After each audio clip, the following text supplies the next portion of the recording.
விஜயோட மனைவி சங்கீதா அவர்கள் என்ன சொல்றாங்கன்னா, உங்களுக்கு தெரிஞ்சிருக்கும், இருந்தாலும் புரியணுங்கிறதுக்காக சொல்றேன். அவங்கள வந்து அந்த வார்த்தை ஐட்டம் அப்படின்னு சொல்லி அந்த வார்த்தையை பயன்படுத்துறாங்க. இந்த பக்கம் பாத்தீங்கன்னாக்கா திரிஷாவை பிடிக்காதவங்க அதே வார்த்தையை பயன்படுத்தி திரிஷாவை சொல்றாங்க. இப்ப உண்மையிலேயே அந்த வார்த்தைக்கு 100% தகுதியாருனாக்கா இவருதான் தகுதியானவர். ஆனா ஒரு பய கூட இவனை சொல்லலாம். நீங்க வந்து அது எப்படி இது பர்சனல் விஷயம்ல, அது எப்படி நீங்க பேச முடியும்? அது பர்சனல் விஷயம்ல எப்படி நீங்க பேச முடியும்? நான் திரும்ப சொல்றேன், விஜய் தான் திரும்ப நான் கேள்வி கேட்கிறேன். திரிஷாவை கேள்வி கேட்கவே இல்ல. நான் கேள்வி கேட்கறது சங்கீதாவுக்கான உரிமை மறுக்கப்படுதுன்னு அவங்க சொல்றாங்க. மென்டல் டிசார்டர், இவன் வந்து ஒரு சைக்கோ பார்த்து இவனுடைய உரிமையை மறுத்திருக்கான், வீட்டுக்குள்ள சுதந்திரத்தை மறுத்திருக்கான். எனக்கு இப்ப பாருங்க, வீட்டுக்குள்ள தங்க விட கொடுக்க மாட்டேங்கிறான், டிவோர்ஸ் கொடுக்கறதுல அவனுக்கு ஏன் கொடுக்க மாட்டேன்? இந்த கேள்விகள் இருக்கு. இதுக்கு பதில் என்ன? ரெண்டாவது, இவ்வளவு பிரச்சனைகள் போகும்போது ஏன் அமைதியா இருக்காப்ல விஜய்? இதான் என்னுடைய கேள்வியை தவிர திரிஷா கிட்ட என்னுடைய கேள்வியே கிடையாது. இவ்வளவு அக்கா தங்கச்சிகள் இருக்கோம், நாங்க பொண்டாட்டியனா இருந்துட்டு போவோம் அப்படின்லாம் ஒரு பொண்ணு சொன்னுச்சு. எனக்கு இது புரியவே இல்லை. இந்த அக்கா தங்கச்சி உறவு முறை அப்படிங்கறத இப்படி ஒரு உறவு முறையோட கனெக்ட் பண்ணி இருக்கிறதுங்கிறது நம்மளுடைய வழக்கத்துல கிடையாது. வேற எங்கேயாவது இருக்கா இல்லையாங்கிறது நம்ம தெரியல. இது என்ன மனநிலை? இது என்னவா இருக்கும்? இது எப்படி சரி பண்றது இந்த பைத்தியங்களை? நமக்கு வேற தமிழ்நாட்டுல வர மனநல மருத்துவம் ரொம்ப கம்மியா தான் இருக்குன்னு நினைக்கிறேன். அதான் இப்ப சிஎம் கூட இதுல சொல்லியிருக்காரு நினைக்கிறேன்ல, மனநல மருத்துவமனைகளை அதிகப்படுத்த வேண்டும் அப்படின்னு சொல்லியிருக்கிறத கேள்விப்பட்டேன். ஒருவேளை இதெல்லாம் பார்த்துட்டு தான் முடிவுக்கு வந்திருப்பாருன்னு நினைக்கிறேன் சிஎம். இந்த கூட்டத்துக்கு விஜய் பெண்கள் பாதுகாவலரா விஜய் அப்படின்னு தலைப்பு வைக்கும் பொழுதே ஒரு தோழர் வந்து கேள்வி எழுப்புனாங்கன்னு சொன்னாங்க ரவுத்ரா. அந்த தோழர் எனக்கு தெரிஞ்ச தோழர் தான். அந்த கேள்வி வந்து உண்மையிலே ரொம்ப நியாயமான கேள்வி. இது ஆக்சுவலா தலைப்பு எப்படி வச்சிருக்கணும்னா, பெண்களின் காவலர் விஜய் இல்லை அப்படின்னு தான் வச்சிருக்கணும். அப்படி வச்சா அது கலந்துரையாடலாம் இருக்காது அப்படிங்கிறதுக்காக தான் அது கொஸ்டின் மார்க் போட்டிருக்கோம், வேற ஒன்றும் கிடையாது. இப்போ விஜய்க்கு மட்டும் இல்லை, எந்த ஒரு ஆணுமே பெண்களுக்கு பாதுகாவலராக இருக்க முடியாது. அதை ரவுத்ராவே சொன்னாங்க. அது பாதுகாப்பு அரண் வேணா ஏற்படுத்தி தர்றது மாதிரி ஒரு தோற்றத்தை வேணா கொடுக்கலாம் பெண்களுக்கு. பாதுகாப்பு அரணை ஏற்படுத்தி தர்றது மாதிரியான தோற்றத்தை ஏன் ஆண் கொடுக்குறான் அப்படின்னா, இது யூஎஸ் வந்து எப்பவுமே பண்ணும். ஒரு நாட்டுக்கு நான் பாதுகாப்பு அரணா வரேன் அப்படின்னு மிலிட்டரியை உள்ள அனுப்புவான், அந்த நாட்டுக்கு நான் தான் பாதுகாவலர் அப்படின்னு. அதுக்கப்புறம் என்ன பண்ணாலும் உங்களுக்கே தெரியும், வலிச்சு சுரண்டி தின்றுவான். அந்த மாதிரிதான் ஒரு ஆண் வந்து பெண்ணுக்கு பாதுகாப்பாரனை தர்றேன் அப்படிங்கிற ஒரு தோரணையும் அந்த பெண்ணை வந்து சுரண்டுவதற்காக தான் பயன்படுமே தவிர அது விடுதலைக்காக உண்மையிலேயே பாதுகாப்பானாக்கா அது பாதுகாப்பு கிடையாது. அதனால அந்த அந்த கொஸ்டினுக்கான ஆன்சர் அவ்வளவுதான். ரெண்டாவது, பெண்களுக்கான பாதுகாவலர் விஜய் இல்லை அப்படின்னா அவங்க வீட்டுல உள்ள 2 பெண்கள் பிரச்சனை போயிட்டு இருக்கோம். அது பர்சனல் விஷயம், பேசலாம் பேசக்கூடாது, அதெல்லாம் நம்ம கலந்துரையாடுவோம். நீங்க கேள்வியில கேளுங்க, எந்த கேள்வியா இருந்தாலும் நீங்க கேளுங்க, பதில் சொல்றதுக்கு இந்திரகுமாரும் சேகுவராவும் தயாரா இருக்காங்க. நீங்க தாங்க சிறப்பு அழைப்பாளரு, நாங்க வந்து ஒன்லி நோக்க உரை மட்டும்தான். அதனால நீங்க எப்படி குறுக்க பூந்து கேள்வி கேட்டாலும் தயாரா இந்த பாருங்க, புத்தகம்லாம் இன்னும் நோட்ஸ் எடுத்துட்டு தான் இருக்காப்ல. அதனால நீங்க எப்படி வேணாலும், எப்படி எந்த சைட்ல இருந்தாலும் நீங்க அட்டாக் பண்ணலாம். நஜக் மொஜக் பஜக்னு ஒரு பதில் சொல்றதுக்கு அவர் தயாராக இருக்கிறார். அதனால பெண்களுடைய பாதுகாவலர் விஜய் இல்லை அப்படின்னு ஏன் சொல்றோம்னா, ஏன்னா இப்ப நீங்க நிறைய பைட்ஸ் எல்லாம் பார்த்துருப்பீங்க. அவருடைய கூட்டம் முடிஞ்சு வரும் பொழுது குறிப்பா சில பெண்களே வந்து பேசுறது மாதிரியான பைட்டுகள் வரும். இவ்வளவு அக்கா தங்கச்சிகள் இருக்கோம், நாங்க பொண்டாட்டியனா இருந்துட்டு போவோம் அப்படின்லாம் ஒரு பொண்ணு சொன்னுச்சு. நிறைய வீடியோலையும் பேசிட்டேன், கூட்டத்திலையும் பேசிட்டேன். நேற்று கூட கூட்டத்தில் ரவுத்ராவும் அதை பத்தி பேசியிருக்காங்க. எனக்கு இது புரியவே இல்லை. என்ன இந்த அக்கா தங்கச்சி உறவு முறை அப்படிங்கிறத இப்படி ஒரு உறவு முறையோட கனெக்ட் பண்ணி இருக்கிறதுங்கிறது நம்மளுடைய வழக்கத்துல கிடையாது. வேற எங்கேயாவது இருக்கா இல்லையாங்கிறது நம்ம தெரியல. எனக்கு தெரிஞ்சு பெரும்பாலும் அப்படி இல்லை, நம்மளுடைய சமூகத்துல அப்படி இல்லை. அப்ப யாரையாவது திட்டணும்னா கூட அந்த அக்கா தங்கச்சியை வந்து அப்படி நம்ம உறவு முறை வச்சு யாரையும் திட்டக்கூட மாட்டோம். ஆனா ஒரு ரசிகை அல்லது அந்த கட்சியினுடைய ஆதரவாளர்னு சொல்லிக்கிற பொண்ணு போற போக்கில் நாங்க அக்கா தங்கச்சி இருக்கோம், தேவைப்பட்டா நாங்க பொண்டாட்டியானா இருந்துட்டு போறோம் அப்படின்னாக்கா இது என்ன மனநிலை? இது என்னவா இருக்கும்? இது எப்படி சரி பண்றது இந்த பைத்தியங்களை? நமக்கு வேற தமிழ்நாட்டுல வர மனநல மருத்துவம் ரொம்ப கம்மியா தான் இருக்குன்னு நினைக்கிறேன். அதான் இப்ப சிஎம் கூட இதுல சொல்லியிருக்காரு நினைக்கிறேன்ல, மனநல மருத்துவமனைகளை அதிகப்படுத்த வேண்டும் அப்படின்னு சொல்லியிருக்கிறத கேள்விப்பட்டேன். ஒருவேளை இதெல்லாம் பார்த்துட்டு தான் முடிவுக்கு வந்திருப்பாருன்னு நினைக்கிறேன் சிஎம். மனநல மருத்துவமனைகள் கம்மியா இருக்கு, அதை அதிகப்படுத்தி ஆகணும் அப்படின்னு. அப்ப இன்னும் சில பெண்களை பாத்தீங்கன்னாக்கா, ஒரு குழந்தை, ஒரு 1.5-2 வயசு குழந்தை இருக்கும், அதை தூக்கிட்டு வந்து என் குழந்தையை விட எனக்கு விஜய் தான் ரொம்ப பிடிக்கும் அப்படின்னு ஒரு அம்மா சொல்லுது. இன்னொரு அம்மா என்ன சொல்லுதுனாக்கா, என் புருஷனை விட எனக்கு விஜய் தான் ரொம்ப பிடிக்கும் அப்படிங்குது. இது என்னடா, அது இப்படியே போயிட்டு இருந்தா என்னதான் அர்த்தம்? அப்ப ஊருக்கு ஒண்ணும் இல்லை, தெருவுக்கு ஒரு மனநல மருத்துவமனை வைக்கணும் போல் இருக்கு, வீட்டுக்கு ஒண்ணு வச்சாகணும் போல் இருக்கு அப்படின்ற மாதிரி இது ஆக்சுவலா என்னன்னாக்கா, இது உண்மையிலேயே பெண்களுடைய மனநிலையா அப்படின்னாக்கா இல்ல. பெரும்பான்மை பெண்களுடைய அல்லது விஜயை ஆதரிக்கின்ற பெரும்பான்மை பெண்களுடைய மனநிலையானாக்கா இல்ல. இது ஆக்சுவலி டூல் கிட்ன்னு சொல்லுவாங்க இது. நீங்க இந்த விஷயம் அவங்க அந்த நடிகை அந்த த்ரிஷாவ கூப்பிட்டு வெளில வந்தோனயே பெருசா பூகம்பம் வெடிச்சுச்சு. அந்த கட்சியினுடைய ஆதரவாளராக இருந்த பல இடிகளே காரி துப்பி பேசிக்கிட்டு இருந்தது. அந்த கட்சியில உள்ள கேடர்ஸே வந்து முட்டுக் கொடுக்க முடியாமல் ஓடி போனது. இதுக்கெல்லாம் ஆதாரம் நாம மட்டும் இல்ல. அண்ணன் சமுத்திரக்கனி அவர்கள் பேசிய வீடியோ இப்போ வைரலா இருந்தது. ஆக்சுவலா அந்த வீடியோவை யாரும் ஷேர் பண்ணியிருக்க கூடாது. முதல்ல ஷேர் பண்ணவங்களுடைய தவறு. ஏன்னா, அது தனிப்பட்ட முறையில பேசிட்டு இருக்காரு. அது ஒரு பிரஸ் ரிலீஸோ அல்லது பிரஸ் மீட்டோ அல்லது அவருடைய வீடியோ அவர் லைவா பேசி இந்த வீடியோ போஸ்ட் பண்ணுங்க அப்படின்னு கொடுத்த வீடியோவே இல்ல. அவர் தனிப்பட்ட முறையில 2, 3 நபர்களோட பேசிட்டு இருக்கும் பொழுது, அவருக்கு தெரியாம ஒருத்தர் ரெக்கார்ட் பண்ணிட்டார். ஒரு ஃபோட்டோ எடுக்கிறதுக்காக ஃபோன் எடுத்திருக்காரு. அவர் வாய் ஆன் பண்ண உடனே ஒரு ஃபோன் ஆன் பண்ணிட்டாரு. அண்ணனுக்கு தெரியாம அவரு பேசிட்டாரு. எடுக்க மாட்டாங்கன்ற நம்பிக்கையில அவர் எடுத்திருக்காரு. நம்ம ஆளுங்கள பொறுத்தவரை அவங்களுக்கு தெரியுமே. ஒரு பிரபலம் ஏதோ ஒண்ணு பேசிட்டாங்கன்னாக்க உடனடியா எடுத்து அத வைரல் பண்ணி, அத பார்த்து குஷிப்படுறது. அப்படியாக தான் அது வைரல் ஆயிருக்கு. அதனால தான் அந்த வீடியோவ நான் எங்கேயும் ஷேர் பண்ணவும் இல்ல, போஸ்ட் பண்ணவும் இல்ல. ஆனா வீடியோ போட்டேன். அது வேற விஷயம்.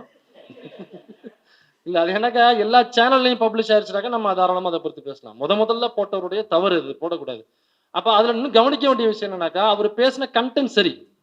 அவரு பேசுனது என்னன்னாக்கா, என்னங்க இந்த மாரிலாம் இது யார பழிவாங்க நீ உள்ள கூட்டு வர? இது என்ன இது? இதெல்லாம் சரியா முதல்ல? கட்சியில உள்ள நிர்வாகிகள முட்டுக் குடுக்க முடியலன்னு சொல்லி ஓடிக்கிட்டு இருக்காங்க. அப்படிங்கிறது இப்ப சமுத்திரக்கனியனோட அந்த வீடியோ வரலன்னாக்கா, சமுத்திரக்கனியன் எங்கேயாவது வரும்பொழுது பிரஸ் மீட்ல போயிட்டு கேள்வி கேட்கறாங்கன்னாக்கா, அதுக்கு பதில் சொல்ல மாட்டாரு. கடந்து போயிடுவாரு.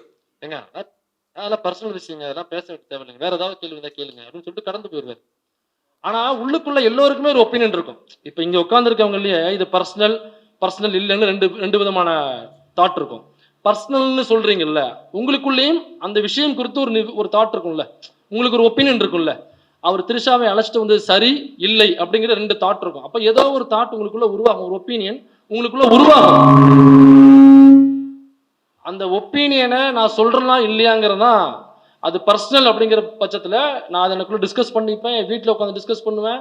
என்னுடைய கலீக் கூட உட்காந்து டிஸ்கஸ் பண்ணுவேன். ஃப்ரெண்ட்ஸ் கூட டிஸ்கஸ் பண்ணுவோங்கிறது வேற. ஆனால் பொதுவெளியில் பேசும்பொழுது அதை பேசலாமா வேண்டாமாங்கிற ஒரு டிராஃப்ட் என்கிட்ட இருக்கும். ஒரு ஸ்கிரிப்டோட தான் நான் வருவேன் பேசும்பொழுது. ஒரு மைண்ட் ஸ்கிரிப்டோட ஒரு டிராஃப்டோட தான் வந்து இந்தந்த விஷயங்களை பேசணும், இந்தந்த விஷயங்களை பேசக்கூடாது, இந்தந்த வார்த்தைகள் பயன்படுத்தணும், இந்தந்த வார்த்தைகள் பயன்படுத்தக்கூடாது.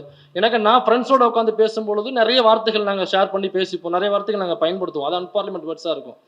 ஆனா அது எங்களுக்குள்ள ரூம்குள்ள பேசும்பொழுது நாங்க சகஜமா பயன்படுத்துற வார்த்தையா இருக்கும். ஆனா பொதுவெளியில மேடைகள்ல அப்படி பேசக்கூடாது அப்படிங்கிற ஒரு நாகரிகத்தோட நம்ம பேசுவோம். அண்ணன் சமுத்திரக்கனியும் அப்படிதான். பொதுவெளியில கேட்டாக்க கடந்து போயிருக்கலாம் அல்லது கருத்து சொல்லியிருக்கலாம், சொல்லாம இருக்கலாம், நமக்கு தெரியாது. ஆனா அப்படி பண்ணி தனிப்பட்ட முறையில பேசுனதை வெளியிட்டது தவறா இருக்கலாம். ஆனா அந்த கருத்து இருக்குல்ல அவர் பேசுனது அது ரொம்ப சரியான கருத்து. அது மட்டும் இல்ல, இன்னைக்கு நடிகர் விமல் கூட ஒரு பிரஸ் மீட்ல சொல்லியிருக்காரு. இந்த மாதிரி ஓடி போய் பின்னாடி போய் விழுகாதீங்க, நடிகரை பிடிச்சா ஃபாலோ பண்ணுங்க, எதுக்கு இப்படிலாம் போய் ஓடி உங்களோட உசுரை நீங்க பழி கொடுக்குறீங்க அப்படின்லாம் பேசியிருந்தாரு. அப்புறம் பார்த்திபன் கூட ஒரு ட்வீட் போட்டிருந்தாரு. அவர் எப்படியுமே அவருடைய ஃபார்மெட் ஒன்று இருக்கும். அந்த ஃபார்மெட்ல it's worth and worth because woman is our earth அப்படின்னு. என்ன டிஆர் அண்ணே நீங்களும் என்ன அட்மின் டிஆர் அண்ணா வச்சிருக்கீங்க அப்படின்ற மாதிரி அவர் இந்த ஒர்த்து எர்த்து உமனு எமனு அவனு அப்படின்னு சொல்லி ஒரு பதிவு. அது ஆக்சுவலா என்னன்னாக்கா ஒர்த்து இல்லைன்னு பேசுறதுக்கான ஒரு எதிர்வினையை தான் அவர் சொல்றாரு. நான் விஜய்க்கு எதிராக இருக்கேன், இந்த விஷயத்துல அவர் தவறு பண்ணுகிறார் அப்படிங்கிறது ஏதோ ஒரு வகையில அவங்க தெரியப்படுத்திட்டே இருக்காங்க. இன்னொரு பக்கம் பார்த்தீங்கன்னா ரஜினி வந்து அவங்க ஒய்ஃபோட சேர்ந்து போட்டோ போட்டது, தோனி அவங்க ஒய்ஃபோட சேர்ந்து போட்டு என்ன திடீர்னு எல்லாரும் எங்கேயும் உள்ள வர்றீங்க. அப்ப இந்த விஷயத்துல பயங்கர வைரல் ஆகி இதுக்கான கருத்தை நான் ஏதோ ஒரு வகையில என்னுடைய ஆடியன்ஸுக்கு அல்லது பொதுவெளியில நான் சொல்லி ஆகணும் அப்படிங்கிற ஒரு விஷயத்துல இருக்காங்க. அப்ப இது ஏதோ அந்த சில நடிகர்களுடைய பிரபலங்களுடைய கருத்து தானே அப்படின்னாக்கா இல்ல, ஒட்டுமொத்த தமிழ்நாட்டில் உள்ள பெரும்பான்மை மக்களுடைய கருத்து அதுதான் அவர் பண்ண விஷயம். அந்த அம்மா கேட்கறது ஒரே ஒரு விஷயம் தான், இப்படி ஒரு ரிலேஷன்ஷிப் இருக்கா, அது வேண்டாம்லாம் அவங்க சொல்லல. ஓகே, இது உனக்கு போர் அடிச்சிருக்கலாம் அல்லது பிடிக்காம இருக்கலாம், அதனால நீ வேற ஒரு ரிலேஷன்ஷிப் தேர்ந்தெடுத்துட்டு வேற ஒரு பெண்ணை கேர்ள் தேர்ந்தெடுத்துட்ட, ஓகே அது உன்னுடைய வழி, நீ போய்க்கோ. அப்ப எனக்கான வழியை நீ கொடுத்துரு, டிவோர்ஸ் கொடுத்துட்டு நான் என்னுடைய வழி நான் பாத்துக்கிறேன். எனக்கு தோளுக்கு வசந்த ஒரு பையன் இருக்கான், ஒரு பொண்ணு இருக்கு, எனக்கு ஃபேமிலி இருக்கு, நான் அதை மூவ் பண்ண லீட் பண்ணும்ல. அப்ப டிவோர்ஸ் கொடுத்துட்டு நான் என் வழியை பாத்துக்கிறேன் அப்படின்னு அவங்க டிவோர்ஸ் என்ன கேட்கறாங்க. இப்ப அந்த உறவை கொச்சப்படுத்தியோ அல்லது அவங்க ரொம்ப மோசமா இருந்தாங்க, அங்க இருந்தாங்க இங்க இருந்தாங்க அப்படின்ற வார்த்தைகளை பயன்படுத்தியோ எங்கேயுமே நம்ம பேசல. புகார்லையோ அல்லது இப்ப செங்கல்பட்டுல அந்த வீட்டுல எனக்கு இடம் வேணும்னு சொல்லி கேட்டிருக்காங்க. தங்குறதுக்கு இடம் இல்லை, எனக்கு தங்கிக்கிறேன் அப்படின்னு சொல்லி கேட்டிருக்காங்க. அதுலயும் கூட எங்கேயும் இந்த மாதிரியான விஷயங்களை பேசவே இல்லை. அவங்க கேட்கறது ஒன்னே ஒண்ணுதான், எப்ப நீ நல்லபடியா இருந்துக்கு, எனக்கு டிவோர்ஸ் மட்டும் கொடுத்துருன்றாங்க. பிடிக்கலனாக்க டிவோர்ஸ் கொடுத்துட்டு நீ லீட் பண்றதானே சரியா இருக்கும், அவ்வளவுதானங்க. நிறைய நடிகர்கள் இருக்காங்க, பிரபலங்கள் இருக்காங்க, ஏன் நமக்கு தெரிஞ்சவங்களே இருப்பாங்க, கல்யாணம் ஆகி கொஞ்சம் வருடங்கள் வாழ்ந்திருப்பாங்க, அப்புறம் ஏதோ ஒரு கருத்து வேறுபாடு இருந்திருக்கும், டிவோர்ஸ் கொடுத்துட்டு பிரிஞ்சிருப்பாங்க, வேற வாழ்க்கையை லீட் பண்ணுவாங்க, லீட் பண்ணவங்க கூட இருப்பாங்க. ஆனா பிடிக்கல அப்படிங்கிற பட்சத்துல யாரோ ஒருத்தவங்க அவங்க கேட்கும் பொழுது அவங்க டிவோர்ஸ்ல அவங்க பிரிஞ்சுப்பாங்க, சமரசமா பிரிஞ்சுப்பாங்க. அவங்க கேட்கறது அதுதானே கேட்கறாங்க. நான் கொடுக்க முடியாது, டிவோர்ஸும் கொடுக்க முடியாது. நான் வந்து பொது வெளியிலயும் கூட்டு வருவேன். நான் ரிலேஷன்ஷிப்பையும் கன்டின்யூ பண்ணுவேனாக்கா, அது அவங்க அந்த குழந்தைகளுடைய வளர்ச்சி, அவங்களுடைய முன்னேற்றத்த அது பாதிக்கும். 4 பேர் கிண்டல் செய்வாங்கல்ல. அந்த பையன் படம் பண்றாப்புல, 4 இடத்துக்கு போவாப்புல, வருவாப்புல. இதே மாரி அவங்களுக்கு ஃப்ரெண்ட்ஸ் இருக்கும். நீ பார்ட்டி பண்றது மாரி அந்த பையனும் பார்ட்டி பண்ணுவாப்புல. அங்க கிண்டல் கேலிகள் இருக்கும். அவங்க பொண்ணு தோளுக்கு வசந்த பொண்ணு இருக்கு. அவங்க கூட ஃப்ரெண்ட்ஸ் இருப்பாங்க. இதெல்லாம் யாருடைய வாழ்க்கைய பாதிக்கும்னாக்க, அவர் பெத்த பிள்ளைகளுடைய வாழ்க்கைய பாதிக்கும். அதுல ஒரு பொண்ணு இருக்கு. தோளுக்கு வசந்த அவருடைய பொண்ணு இருக்கு. இதுல அவருடைய மனைவி, அவங்களும் ஒரு பொண்ணு. இன்னொரு விஷயம் த்ரிஷாங்கிற நடிகை, அவங்களும் ஒரு பெண்ணு. அப்ப உன்னால யார் யாருனாக்கா அடிபடுறா இல்லனாக்கா, உன்னுடைய நீ பெத்த மகள், அவங்க கிண்டல் கேலிக்கு உள்ளாகுறாங்க. நீ தாலி கட்டின மனைவி, அவங்க கிண்டல் கேலிக்கு உள்ளாகுறாங்க. அப்புறம் நீ ரிலேஷன்ஷிப்ல இருக்குன்னு சொல்லப்படுகிற அந்த நடிகை, அவங்களும் கிண்டல் கேலிக்கு உள்ளாகுறாங்க. இப்போ உன்னால உன்னோட தொடர்பு வச்சிருந்த அல்லது உன்னோட நட்புல இருந்த அல்லது உன்னோட உறவில் இருந்த பெண்கள் எல்லோருமே பாத்தீங்கன்னாக்கா இதுல பயங்கரமா பொதுவெளியில தாக்கப்படுறாங்க, கிண்டல் கேலிக்கு உள்ளாகுறாங்க, ஆபாச தாக்குதல். அது வேற. விஜயோட மனைவி சங்கீதா அவர்கள் என்ன சொல்றாங்கன்னா, உங்களுக்கு தெரிஞ்சிருக்கும், இருந்தாலும் புரியணுங்கிறதுக்காக சொல்றேன். அவங்கள வந்து அந்த வார்த்தை ஐட்டம் அப்படின்னு சொல்லி அந்த வார்த்தையை பயன்படுத்துறாங்க. இந்த பக்கம் பாத்தீங்கன்னாக்கா த்ரிஷாவை பிடிக்காதவங்க அதே வார்த்தையை பயன்படுத்தி த்ரிஷாவை சொல்றாங்க. இப்ப உண்மையிலேயே அந்த வார்த்தைக்கு 100% தகுதி யாருனாக்கா இவருதான். இவருதான் தகுதியானவரு. ஆனா ஒரு பய கூட இவனை சொல்லல. அதுக்காக தான் ஒரு மேடையில நம்ம போட்ட கூட்டத்துல கூட திமுக இந்த திராவிட மாடல் ஆட்சி தொடரணும்னு சொல்லிட்டு திருமுனை கூட்டம் 1000 கூட்டம் போட்டிருக்காங்க. அதுல சென்னையில 200. அதுல ஒரு கூட்டத்துல பேசும்போது கூட இதை சொல்லி அவர் அந்த வார்த்தையை நேரடியா சொல்லியே நான் பதிவு பண்ணேன். ஆக்சுவலா இவரு தான் அது. ஆனா பாருங்க, இவர் யாருமே அந்த வார்த்தையை சொல்லி பேசவே இல்லை. ஒண்ணு அவங்களுடைய மனைவியை சொல்றான், அல்லது த்ரிஷாவை சொல்லிட்டு இருக்கானுங்க. அப்ப இவ்வளவு தாக்குதல்கள் நடத்தும் பொழுது, இந்த பெண்கள் தினம்னு சொல்லி கூட்டம் போடும் பொழுது நீ சொல்லணும்ல, எப்பா பொது வழியில பெண்களை ஆபாசமாக நம் கட்சியை சார்ந்தவர்கள் யாரும் பேசக்கூடாது. ஒரு ஜென்ரலான ஒரு ஒரு ஒப்பீனியன் சொல்லணும்ல, ஒரு ஆர்டர் சொல்லணும்ல. நீங்க யாரையும் பெண்களை ஆபாசமாக பொது வழியில் பேசினால் கட்சியிலிருந்து உடனடியாக நீக்கப்படுவார்கள். எனக்கு உன் கட்சியை சார்ந்தவங்க தான், வேற கட்சியை சார்ந்தவர்கள் இல்ல. உன்னுடைய மனைவி 28 வருஷமா கூட வரந்த உன்னுடைய மனைவியை பேசுறாங்க, ஆபாசமான வார்த்தைகளை பேசுறாங்க, ஆபாச தாக்குதல். நீ இப்ப நட்புனே வச்சுப்போம், நீ இப்ப நட்பா இருக்கிற அந்த நடிகை குறித்து ஆபாச தாக்குதல் பண்றாங்க. எனக்கு நீ உன்னுடைய லைஃப் பாதிக்கப்படுது, உனக்கு கெட்ட பேர் வருது அப்படிங்கிற காரணத்துக்காக இப்ப கூட நீ வாய் திறக்கல. உன்னால இந்த பெண்கள்லாம் பாதிக்கப்படுறாங்க, குடும்பத்துல நட்பா இருக்கிற பெண்களே பாதிக்கப்படும் பொழுதே வாய் திறக்காத நீ. நாளைக்கு என் அக்காளுக்கு, என் தங்கச்சிக்கு, என்னுடைய அம்மாளுக்கு, என் சித்திக்கு, பெரியப்பாளுக்கும், பெரியம்மாளுக்கு, இல்ல நான் பெத்த பிள்ளைக்கு வந்து நாளைக்கு பிரச்சனைனாக்கா நீ என்ன குரல் கொடுப்ப? உன் கட்சிக்காரன், உன்னுடைய ஹார்ட் கோர் தொண்டன் ஒருத்தவன், உனக்காக தொண்டை அறுத்துக்கூடிய தொண்டன் ஒருத்தவன், எங்க வீட்டுல உள்ள பெண்களை இப்படி ஆபாச தாக்குதல் பண்ணிட்டான், அல்லது பொதுவெளியில போகும்போது ஏதோ பொறுக்கித்தனம் பண்ணிட்டான், உன்னைய மாதிரியே ஒரு பொறுக்கித்தனம் பண்ணிட்டான். இப்ப நீ ஆட்சியில இருக்குன்னு வச்சுங்க, சும்மா கற்பனையா மசத்துங்க ஆயிட்டாருன்னு வச்சுப்போம். நீ எப்படி ஆக்ஷன் எடுப்ப? எனக்கு அவனால உனக்கு முட்டு கொடுக்கறதுக்கான நபர் அவன். நீ என்ன பண்ணாலும் முட்டு கொடுப்பான். அப்ப அவன் மேல கேஸ் போட்டாக்கா உனக்கு முட்டு கொடுக்குற ஆட்கள் கம்மியாவாங்க இல்லையா? அப்ப அதனாலதான் இப்ப நீ ஆக்ஷன் எடுக்க மாட்டேங்கிற. அப்ப நாளைக்கு நீ ஆட்சிக்கு வந்தாலும் அதானே இப்ப நடக்கும். அப்புறம் எப்படி இங்க உள்ள பெண்களுக்கு பாதுகாப்பு கிடைக்கும்? என்னுடைய கொஸ்டின் ஒண்ணே ஒண்ணுதான். இதுதான் என்னுடைய கேள்வி. திரும்ப திரும்ப கேட்கறது தான். இந்த தலைப்பு வச்சதுக்கான காரணமும் இதுதான். இதுல நிறைய பேருக்கிட்ட என்னன்னாக்கா, நம்மை சார்ந்த முற்போக்காக இயங்குறவங்களே வந்து, நீங்க வந்து அது எப்படி, இது பர்சனல் விஷயம்ல, அது எப்படி நீங்க பேச முடியும்? அது பர்சனல் விஷயம்ல எப்படி நீங்க பேச முடியும்? அப்படின்னு சொல்றாங்க. நான் திரும்ப திரும்ப சொல்றேன், விஜய் தான் திரும்ப திரும்ப நான் கேள்வி கேட்டேன். நான் த்ரிஷாவை கேள்வி கேட்கவே இல்ல. நான் த்ரிஷாவை கேள்வி கேட்கவே இல்ல. நான் கேள்வி கேட்கிறது சங்கீதாவுக்கான உரிமை மறுக்கப்படுதுன்னு அவங்க சொல்றாங்க. மென்டல் டிசார்டரு, இவன் வந்து ஒரு சைக்கோபாத்து, இவனுடைய உரிமையை மறுத்திருக்கான், வீட்டுக்குள்ள சுதந்திரத்தை மறுத்திருக்கான். எனக்கு இப்ப பாருங்க, வீட்டுக்குள்ள தங்க விட இடம் கொடுக்க மாட்டேங்கிறான். நீ டிவோர்ஸ் அப்ளிகேஷனை வாபஸ் வாங்கினாங்க வீட்டுல தங்க இடம் கொடுக்குறேன் அப்படின்னு தான் சொல்றானே தவிர, டிவோர்ஸ் கொடுக்கறதுல அவனுக்கு ஏன் கொடுக்க மாட்டேன்? இந்த கேள்விகள் இருக்கு. இதுக்கு பதில் என்ன? ரெண்டாவது, இவ்வளவு பிரச்சனைகள் போகும்போது ஏன் அமைதியா இருக்காப்ல விஜய்? இதே என்னுடைய கேள்வியை தவிர த்ரிஷா கிட்ட என்னுடைய கேள்வியே கிடையாது.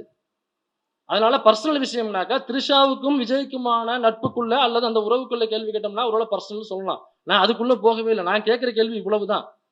அதனால இந்த டைட்டில் வச்சு தவறு இல்ல. அந்த தோழர் கேட்ட கேள்வி சரிதான். நம்ம ஏன் இந்த தலைப்பு வச்சோம்னாக்கா இதுதான் தலைப்பு வச்சிருக்கோம். அதனால இந்த தலைப்புக்கு சிறப்பு அழைப்பாளர்களாக யாரை கூப்பிடலாம் அப்படின்னு யோசிக்கும் பொழுது, கண்ணில் அந்த பிளிங்க்னு ஒரு லைட் எரியும்ல, பூரி சாலனுக்கு, அந்த மாதிரி நம்ம லைட்ல வந்து கண்ணில் லைட் எரிஞ்சது. ஒண்ணு மில்டன், இன்னொன்னு சேகுவேரா. மில்டன் வந்து வர முடியாத சூழல். ஆமா. அதனால எனக்கா இவரு வீடியோ போடும்போது கமெண்ட்ல போய் இவரை மில்டன் வாழ்த்துக்கள்னு சொல்லுவாங்க. மில்டன் வீடியோ போடும்போது இந்திரகுமார் தன்னுடைய வாழ்த்துக்கள்னு சொல்லுவாங்க. அதனால நீங்க அந்த படத்துல இவருக்கு பதில் இவருன்னு போடுவாங்க நாடகத்துல. அந்த மாதிரி அவரு வரலனா இவரு, இவரு வரலனா அவரு நம்ம போட்டுக்கலாம். ஏன்னா லுக்கும் கிட்டத்தட்ட ஒரே மாதிரி தான் இருக்கும், சைஸும் ஒரே மாதிரி தான் இருப்பாங்க. அதனால அதனால வந்து இந்திரகுமார் தேரடியும், 2வது சேகுவேரா. சமீபத்தில நெறைய ட்ரால்ஸ் வீடியோஸ், அப்புறம் அ தாவேகா குறித்த சில மர்மமான விஷயங்கள், வெளிவராத தகவல்கள், ஷில்பா குமாருக்கே தெரியாம அவங்க ஆபீஸ்ல என்னென்ன நடக்குது. ஏன்டா ஷில்பா குமார், உனக்கே தெரியாம உன் ஆபீஸ் உள்ள 11:30 மணிக்கு உள்ள வந்துட்டு வெளில போயிருக்கான்டா, சிசிடிவி போட்டு பார்த்தா வந்துட்டு போயிருக்கான். ஆமா வந்துட்டு போயிருக்கான். இவனுக்கு எப்படிடா தெரியுது? அந்த அளவுக்கு தகவல வச்சிருக்கிற சேகுவேரா. எனக்கு ஷில்பா குமார் ஆபீஸ்லயே ஒரு 4, 5 பேர் வேலை பார்க்குறாங்க அவருக்கு தெரிஞ்சு. தகவல் வந்து யாருக்கு போதோ இல்லையோ முதல்ல அவருக்கு வந்துருது. அதனால இந்த விஷயத்துல சிறப்பு அழைப்பாளர்களாக இவங்க 2 பேரும் தான் சரியா இருப்பாங்க அப்படிங்கிறதுக்காக தான் 2 பேர கூப்பிட்டுருக்கோம். பெண்கள் தினத்துல ஏன் பெண்களை சிறப்பு அழைப்பாளர்ல போடல அப்படிங்கிற கேள்வி நியாயமான கேள்வி. ஆனா இந்த விஷயத்துல அதிகமான கேள்விகளுக்கு பதில் சொல்லணும். 2வது அவங்க அப்பனா பெண்கள் பதில் சொல்ல மாட்டாங்களான்னு டக்குன்னு கேள்வி கேட்பாங்க. எங்க போனாலுமே 100 கேள்விகள உள்ள வச்சு தான் நாம ஒரு வார்த்தைய சொல்ல வேண்டியதா இருக்கு. அப்படிலாம் இல்ல. அடுத்தடுத்த கூட்டங்களுக்கு சிறப்பு அழைப்பாளர்கள்ல பெண்களும் இருப்பார்கள். அதனால இந்த கூட்டத்துக்கு மட்டும் இவர்கள நம்ம சிறப்பு அழைப்பாளராக அழைச்சிருக்கிறோம். அடுத்ததாக ரவுத்ரா தொடர்வார். வாய்ப்பளித்ததற்கு நன்றி.